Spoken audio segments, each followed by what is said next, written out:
Gudivada Amarnath home minister పైన అనిత పైన ఒక రేంజ్లో అటాకింగ్ మోడ్లోకి వెళ్ళిపోయారు.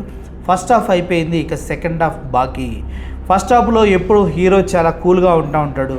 సెకండ్ హాఫ్కి వచ్చేసరికి అది నెక్స్ట్ లెవెల్లో దద్దరిల్లిపోయింది, బొమ్మ బ్లాక్ బస్టర్ అయింది. కావాలంటే చూసుకోండి అంటూ వార్నింగ్ ఇస్తూనే గంజాయి కేసులో సోహెల్ అనే వ్యక్తిని అరెస్ట్ చేశారా అంటూ గత ఒక ప్రెస్ మీట్లో ఎవరైతే హోమ్ మినిస్టర్ అనితమ్మ గారు ఉన్నారో ఆ అనితమ్మ గారిని అడిగితే హూ ఈజ్ ఇట్ అంది.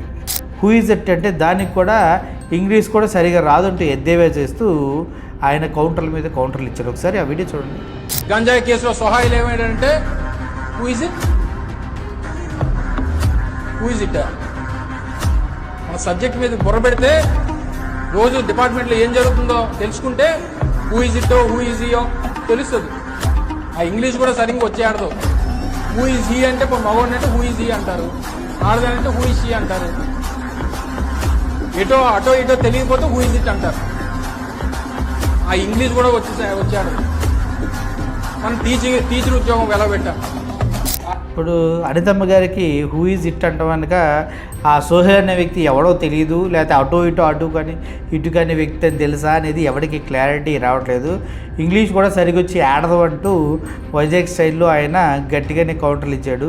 అయితే ఇప్పుడు సెకండ్ హాఫ్ ఎలా ఉండబోతుందంటే బొమ్మ దద్దరిల్లిపోయింది అంటూ గుడివాడ అమర్నాథ్ చెప్తున్నాడు. అంటే నాకు తెలిసి రాబోయే కొన్ని రోజుల్లో జగన్మోహన్ రెడ్డి గారు పాదయాత్ర స్టార్ట్ చేస్తున్నారు. ఆ తర్వాత అధికారంలో ఉన్నటువంటి పార్టీలన్నీ కూడా గడ్డ వనకటం అనేది పక్క. దాన్ని ఉద్దేశించి ఇలా మాట్లాడినట్టున్నాడు. అంతేనా? చూద్దాం ఏమైద్దాం.